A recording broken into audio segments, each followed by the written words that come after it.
Good morning, everyone. I'm Kevin Allen, and I'm joined by my podcast partner, former NHL defenseman Tom Laidlaw, who played, I think, 774 total games with the New York Rangers and Los Angeles Kings.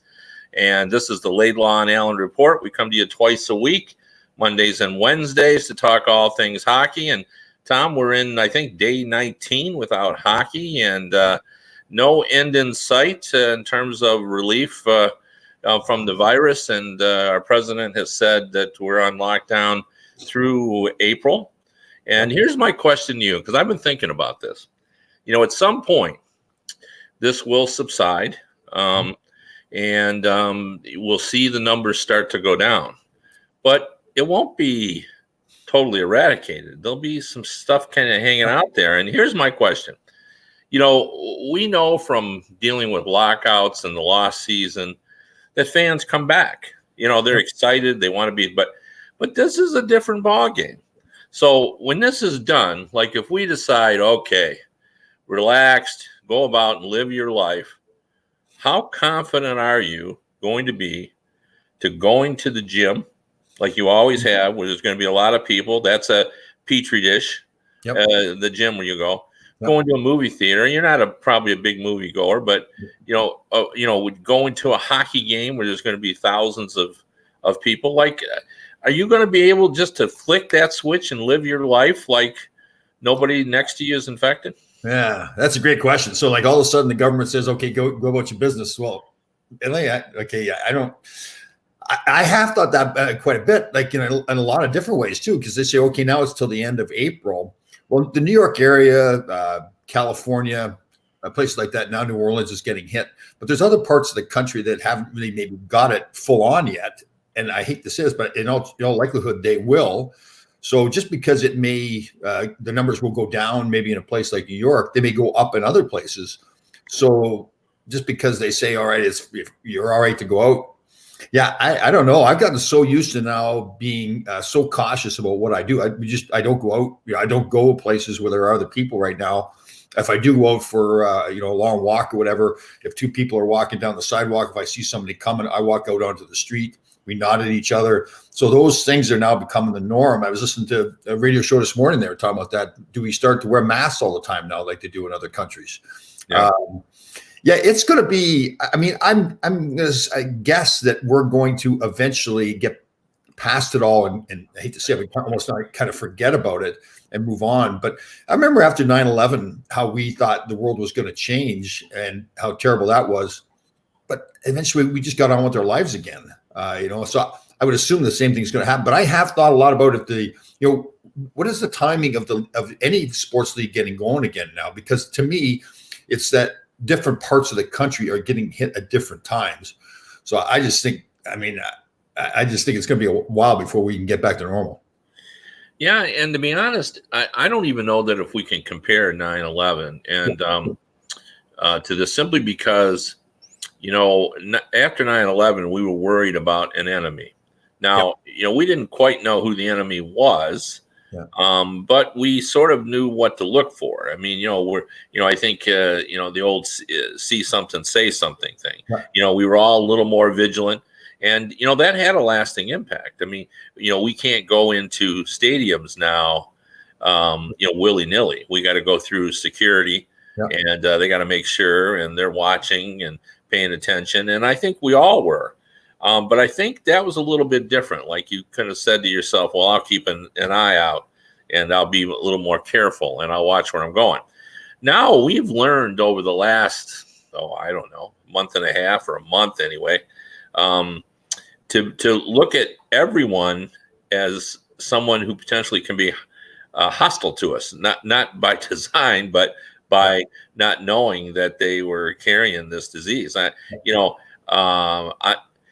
If you look at it as a big probability deal, where if we stayed in our houses, you and I, and we didn't go out, there's zero chance we're going to catch this. It's not coming in through the.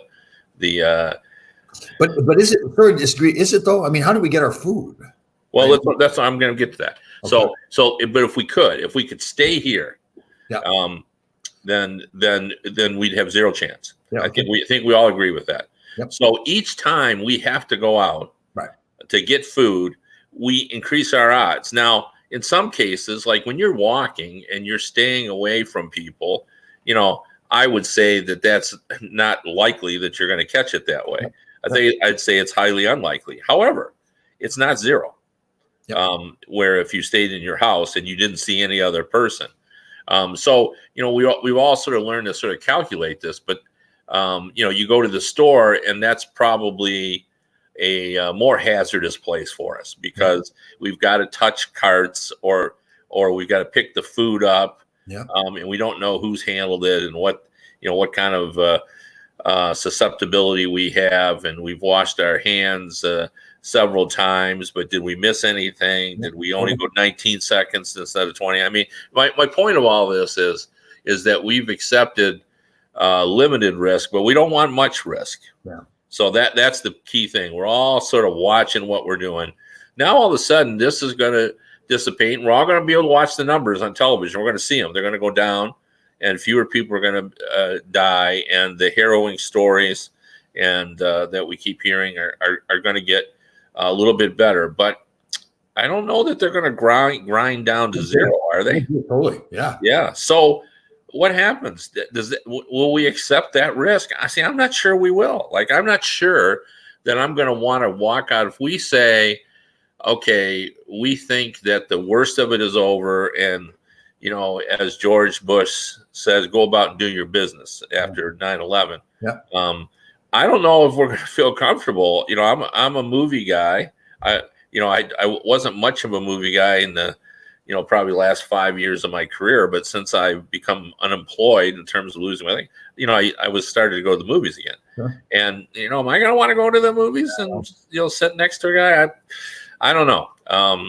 It's going to have to see how that is, but I think it's going to require some mental work for us to go about and do things exactly the same way. Like, I think there's going to be a lasting impact here. You're going to start, for example, and maybe this is a great thing, but maybe we're all going to wash our hands a lot more than we did before. Exactly. I grew up on a farm where we never washed our hands, so for me to wash my hands now is a big deal. No, I mean, I agree with you totally. See, to me, I'm thinking, okay, I think I'm King Kong, right? I think I can't get sick, but that isn't even the issue right now. My concern is that if I get it and I carry it to somebody else, somebody I care about, somebody I don't even know, well, now it just continues and keeps going again. So until you get to the point, to me, until you get to the point where nobody is positive anymore, is testing positive anymore, then how do you just say to yourself, okay, it's fine to go out there again? That's the problem I'm having, is that it's just going to keep on going and going. Hey, real quick too. One of our, I don't know if you remember this guy, wrote into us, Danny Gare. Danny Gare. Yeah, the Danny Gare I knew well. I mean, obviously, I grew up in Detroit. Like, that trade that brought him to Detroit, is one of the biggest trades that I can remember in Detroit history. He was in Buffalo and then came to Detroit? He was in Buffalo, and Foligno and Dale McCourt went the other way. They wanted his leadership and his goals. And they gave up two good young players at the time. It was a sort of a controversial trade. Like, you got the more proven player in Danny Gare. Everybody knew what he was, and they traded two young players. So, I know Danny very well. Probably more than maybe more like Dallas Drake has a client, and Danny Gare, the two of the guys that got the most out of their careers with what they had. And I mean that as a total compliment. They were, both those guys were not the biggest guys out there, were not the fastest skaters, were not the best at anything. But man, they got the most out of their careers. They played with heart. Yeah, no, for sure. What's good to have Danny on board. Yeah.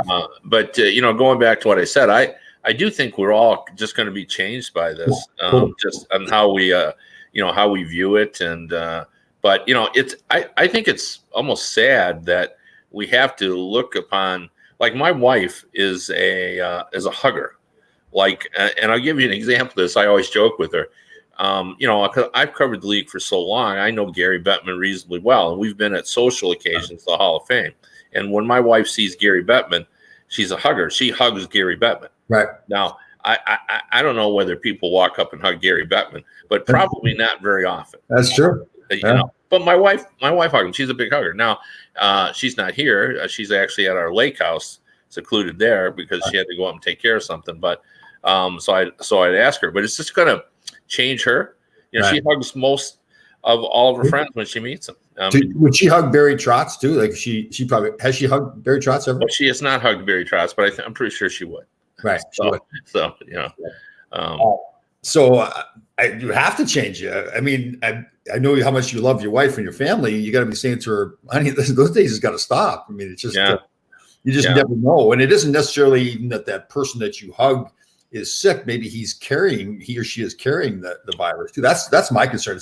It's the unknown. It just seems like the farther we go into this, the more we either seem to understand what we didn't know before, and how much different this virus is. Because I was still, be honest with you, when we were starting this whole process, thinking it's just another flu. Well, clearly that's wrong. It's not just another flu. It's way more contagious, and obviously way more deadly too. Yeah, well, yeah, it has a higher transferable rate, and you know, plus the other thing is you know, if you read the reports on this, what really frustrates the medical community is there's nothing to treat this. Right. Like, you know, you're trying to treat the symptoms, but you know, you're just trying to make them more comfortable, and that seems almost impossible once you contract this. So, you know, the harshness of this has brought a reality to us that I don't know that we're easily going to shake, and I think eventually, just because you know, over time heals everything. But I think originally you're going to have a hard time. You're going to think twice before you accept that, hey, let's go to the ball game or let's go to the hockey game. And maybe I'm wrong. Maybe the Stanley Cup playoffs, the drive of that is so strong that you're just going to want to be a part of it. But boy, you know, it's hard, you know. That's a good point, though. You know, Kevin. I'd say that here. So let's look at the negative side of it. So let's say people, especially here in New York right now, the thought of going into Madison Square Garden right now. I mean, obviously, we've got a long way to go before we can get to that. We can pack that with 18 to 20,000 people. But does that create some positive thing for the league that now the hockey fans are watching more on TV? I don't know. Maybe that's the byproduct from it. I don't know. Well, you know, I said to you before, and I really believe this. You know, first of all, you know, what I want from fans is whatever they come up with, they being the NHL and the NHL Players Association, for a playoff format, just accept it and don't whine about it, because that's what we're going to do. Who, the fans? Yeah, the fans are going to whine about. Yeah, they're going to say, "Oh, it was unfair. You know, my team got screwed," or "This is terrible. It's not hockey." That, you know, I don't know why, but we love to demean our own sport. You know, that's something we've always done. It's part of the. They do that in all sports. Don't they do that in all sports though? Like in football? Yeah. No. Fans in general do that, but I think it's an art form for us. I mean, I think we really work at it. You know, trying to complain about it, but really, this is not anyone's fault. I mean, you can't blame Gary Bettman. You can't blame high salaries, which is, you know, some of the things that people want to complain about. You can't say, you know, the game's been ruined through the years. This is something that was totally out of everyone's control, and everyone's going to give it some thought, but it's not going to be the perfect system. So I hope that everyone would just give everyone the benefit of the doubt, and whatever we end up with, just be glad we have it. It was interesting on that note too. Listen to Connor McDavid, reading Connor McDavid, his comments too about saying that we can't just go right into the playoffs. There's got to be some play, some hockey leading up to that to get the guys ready. So, well, I mean, I think we agree with that. But what if that's all we can get? And everyone's in the same boat. And his point is well taken. If we just go from 0 to 60, there's going to be injuries. You know, you can't do that. So, you know, you and I have talked about at least a 10 to 14 day training camp that you need. You know, just because, you know, we know that you know, players say that, you know, if you know 2 days they're off of ice, you know, they feel they're not in shape. So we're going to need something of that. But I would say the point I want to get back, and then I got off on that tangent about fans. but is that even you if you, got good tangents going today, you got some good tangents. whatever. Yeah. But anyway, my point I want to make is even if we played a single elimination tournament, Right. where you came in and everybody's in, the President's Trophy winner gets a bye in the first round, and we play single elimination until we get to the quarterfinals, and then we go best of 5 or best of 7. Mhm. Even if we did that, Yeah. I would say if that, I don't know whether people will come to the games, Right. but I guarantee you that those games Oh yeah. will be Stanley Cup final Yep. ratings. Yep. Every game. Totally. Like and to me that would be fine. Like, look, is it the normal Stanley Cup playoffs? No. And do I think they're going to do this? No, I don't. But I'm going to disagree with you there. See, I wish they would look more at saying, listen, let's forget the idea that it has to be 4 rounds of best of 7 hockey. I just don't like why. Well, this is such I think you're forgetting one thing, and I know you're not forgetting it, but it's the money. Like, yeah. The $1 billion, they're going to try to recoup that because that's the thing we talked about the last time. The impact of the competitiveness of the league, is another factor. It's not just the loss of money, right, for the players and for the owners, and it's a 50-50 split, so it is players and owners. Yep. But it's what it's going to do to the competitiveness. Something that we'll have to give because owners or general managers have been planning their teams based on the belief that the salary cap probably isn't going to go down. Yep. And it could go down significantly if we don't recoup revenue and then we lose revenue next year. Or we keep the salary cap where it is or even escalate it, but then the escrow kicks in. So even though that player can sign for a $10 million contract, he's not going to get $10 million. So then it's even across the board. So all these players that have currently signed these contracts, they're still treated the same way. Everybody can still sign so let's say there's a player out there that's comparable to Connor McDavid. Then he can sign the same contract as Connor McDavid, but then the escrow is going to kick in for everybody. So they all get their salaries reduced, right? So maybe the cap doesn't move. Maybe that's the agreement they come up with. And then the Player Association realizes, okay, well, maybe we don't know that things we don't know where the revenues are going to be. So this way the cap stays where it is.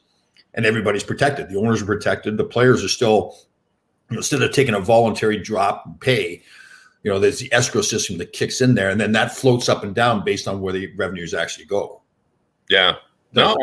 Right. Yeah. Well, I mean, I think anything is possible for what they're going to do. I mean, like if we weren't free and clear on this at August, you could still play. Right. This single elimination tournament. Would they do that rather than do nothing? Maybe. Yeah. So let's look at the timing of it. So now they've said till the end of April for sure. The country's on quarantine, right? So, but that's going to last longer than that. Yes, for sure. Right. So let's say it goes through the end of May before we're clear. And to me, that's pretty optimistic, right? So now you say, okay, now the guys. Yeah, but let me stop you. What does clear mean to you? Like what does that mean? Well, to me that means that nobody in the country's got the virus anymore. Well, we're not going to see that. Yeah, but that's the thing that still gets me. It's like, how are we going to move forward when there's still with this virus the way it is, where there's still people out there that have it that could potentially, like, let's say we now go back. Let's use just the small community of the National Hockey League. We say, okay, we're going to go back and play again, and then one player, if we find out one guy has the virus, does that not mean you shut it down again? Yeah, no, I mean, I think you have to. You can't play games because we know, that's the one benefit that we know in the NBA and the NHL. We understand what happens when flu spreads through the league. Yep. We see it every year. And now we know how dangerous this is compared to the flu. So, I always say about rookies, but particularly rookie goaltenders, sometimes they play out of their minds because they don't know what they don't know.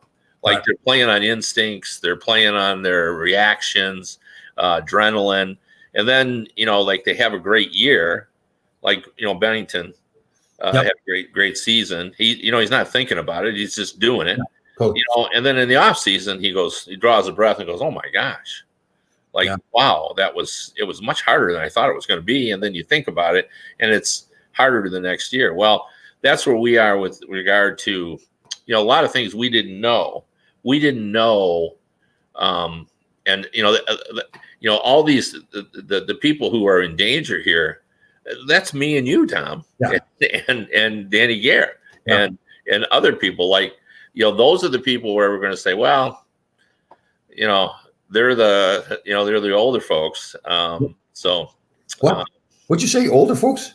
Yeah, we're in the danger group now.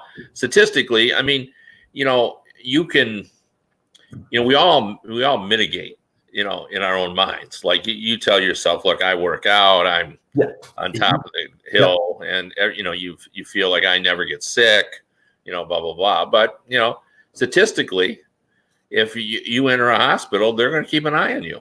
Yeah. So more so than if you're 30. Now, saying that, we also now know that younger people are getting this and are getting very, very sick. But we're in the higher kind of risk group. So anyway, we've probably spent too much time on this, but it's a lot of things that have to be considered, and it's going to be interesting to see how many of us are going to be willing just to do exactly what we did before. Yeah. And boy, I think it's going to take some time. Like, you're going to not want to. Yeah, we may never get to that point again.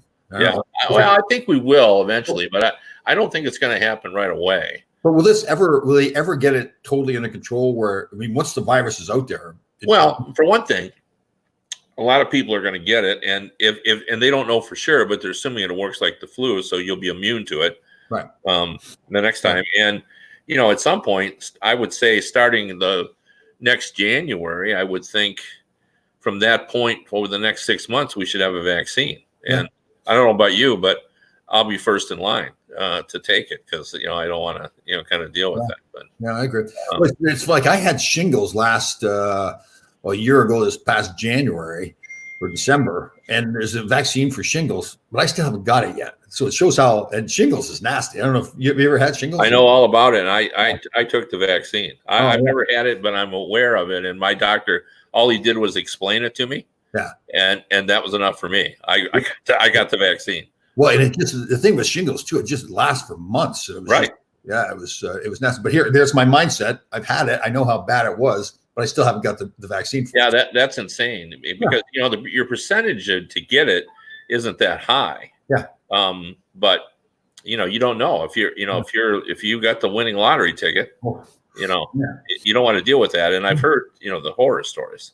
It was special. It was frosty. Yeah, frosty. Yeah, I like that.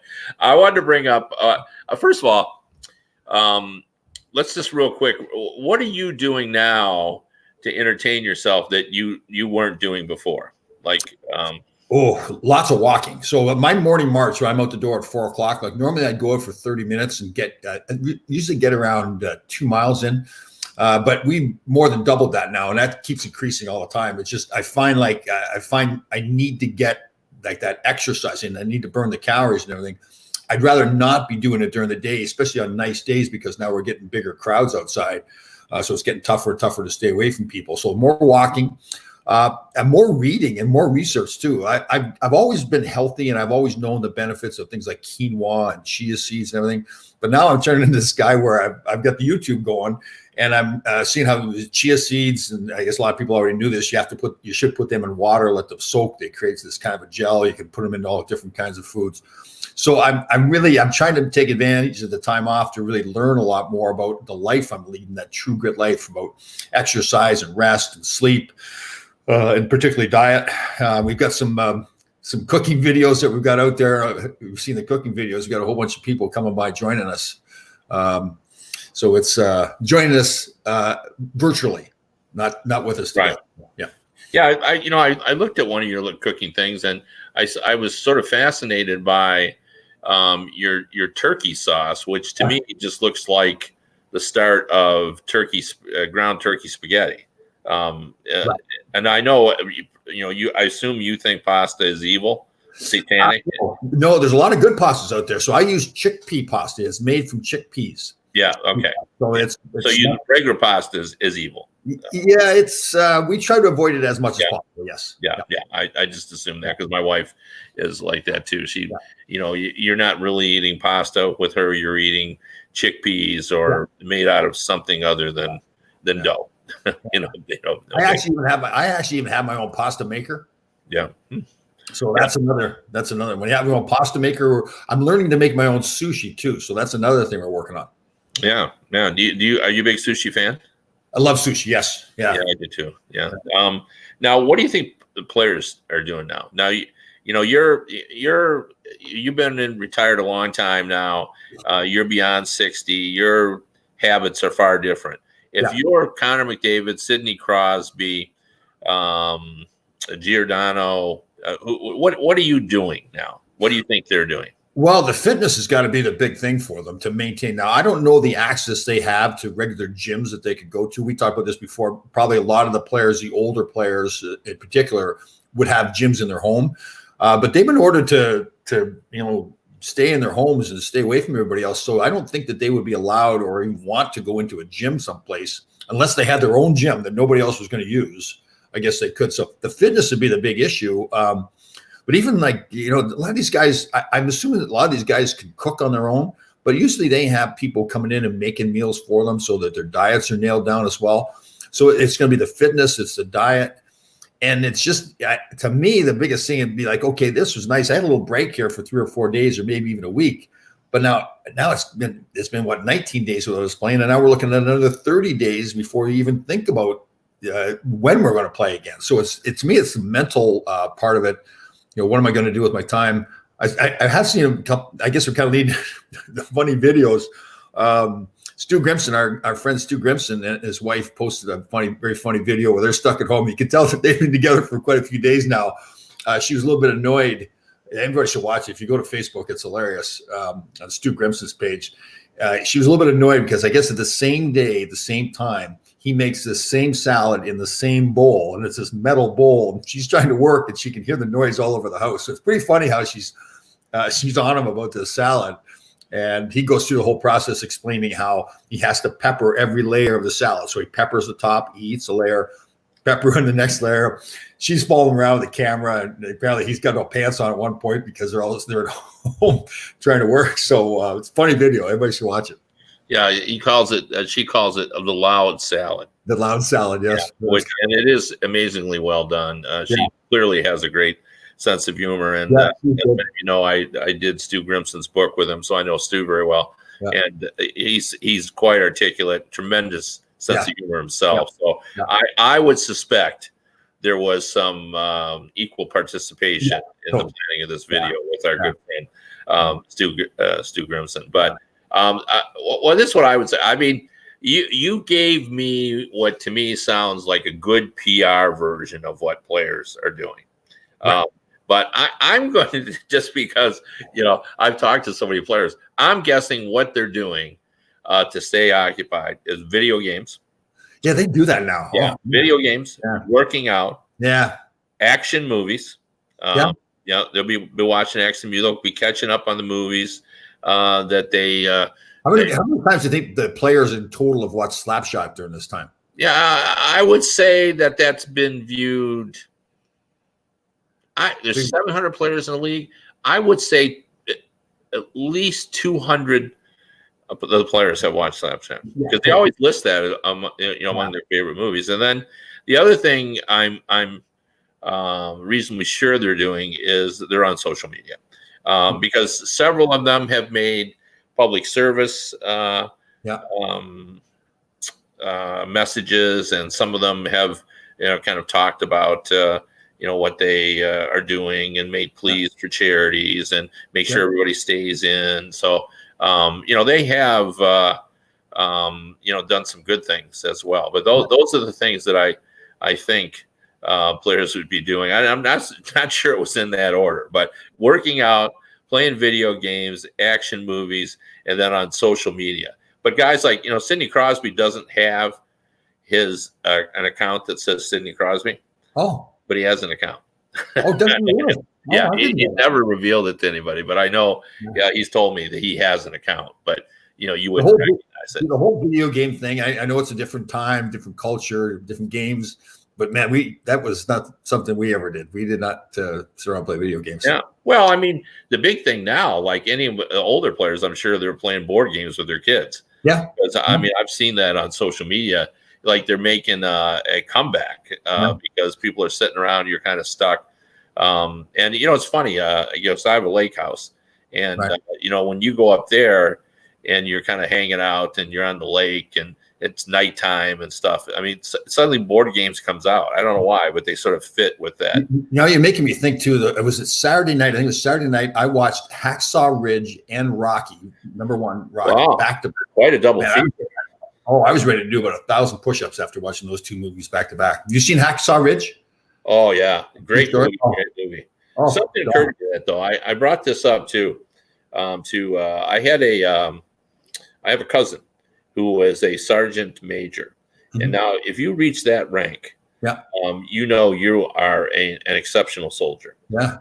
And he served his country multiple tours of duty in combat zones. And I brought this up to him as well.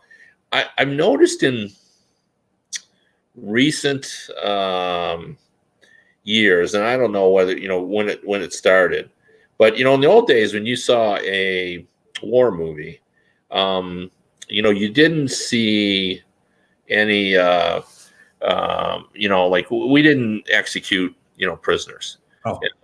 We just wouldn't do that. And I always sort of assumed in war where it was hard to kind of know what was going on, and they talk about the fog of war and everything, and you're in a combat situation and all that. And if you notice in that movie, it kind of just sort of went by, and then I thought about it at the time, and I realized when he's bringing down those prisoners and bringing down those all the people, at one point the guy said, well, how many has he brought down? And the guy said 140 some whatever the number is, and 2 Japanese. And he basically says, and I don't remember what the number, but he says, well, how many have survived? And he goes, well, all the Americans, but the Japanese didn't make it. Right. It just kind of goes by you. Yeah. And I remember telling him about that. We would have never put that in the movies, years ago. We just wouldn't, and, but, it's, I guess, sort of a new reality. And I think we all today understand more about combat than we would have even 15 or 20 years ago. Not that any of us can relate to it if you haven't been into it, but I do think we understand that what happens on the battlefield sometimes is hard to explain. Yes, totally. Yes. But it's a tremendous movie. Yeah. And what makes it even better. It's a true story too. For people who haven't watched it, it was this young guy who was through some things that happened in his life. He was very religious and swore that he would never pick up a gun and kill anybody, but he still wanted to go serve in World War II, correct? Yes. So he went in, and during training, nobody seemed to know that he was he called himself a conscientious cooperator, I think is what he used. But he was going to be a medic, but he wasn't going to pick up a gun. But during the training, all the officers didn't know this, and they kind of were trying to do everything they could to either get him out of the Army or have him pick up a gun and defend himself. And he wouldn't do it. He was going to be put in jail and court-martialed, and all these things happened. And he fought through it all. He just would not give in. And everybody still thought he was kind of a coward because he wouldn't do it. He eventually gets in the battle, goes up this Hacksaw Ridge, and during the battle, he's diving in front of bullets, the same guys and everything. It was, I'm going to exaggerate a little bit, but people were watching him, guys, like he was a hero. And then ultimately, his squadron got attacked, and they had to leave and left a whole bunch of these injured soldiers on the field. And he stayed there while all the enemy was all around him and everything and going after him. And he'd get them to the edge of the ridge, and then he'd have to lower them down on a rope. And he did, and you're right, it was close to 100 at least, 100 times he did this. And he's very religious and everything. He kept saying every time he got to the ridge and he just dead tired, he'd go, please, Lord, let me do one more. And then he'd go back and get another one. It was, man, I was watching that movie. I've watched it a few times now, and I was, that was something special. And even it's obviously it's a movie, so it must have exaggerated a little bit, but the facts still remain that he did this. I mean, all by himself. So. Yeah. I mean, it's been verified, and they wouldn't go into combat until he was done praying. Yeah. I love that. And then, nobody, his group, his battalion or platoon, whatever it was, they wouldn't move until he was done praying. And so it went from being everybody thinking he was a coward to ultimately, you're right, to that point where now they wouldn't even go up again until he said, okay, let's go. So, yeah, one of the guys who treated him poorly, it had his life saved by him. Yeah, that's right. When he was wounded. And that is a true story. So, Yeah. well, anyway, we've eaten up your time today, and we hope you'll rejoin us on Wednesday. And I mean, who knows? We didn't get to the New York Islanders story about their arena, but we'll talk about that on Wednesday as well. And there is some news happening here and there around the National Hockey League. Definitely. All right, guys. We'll see you next Wednesday. See you this Wednesday coming up. Excuse me.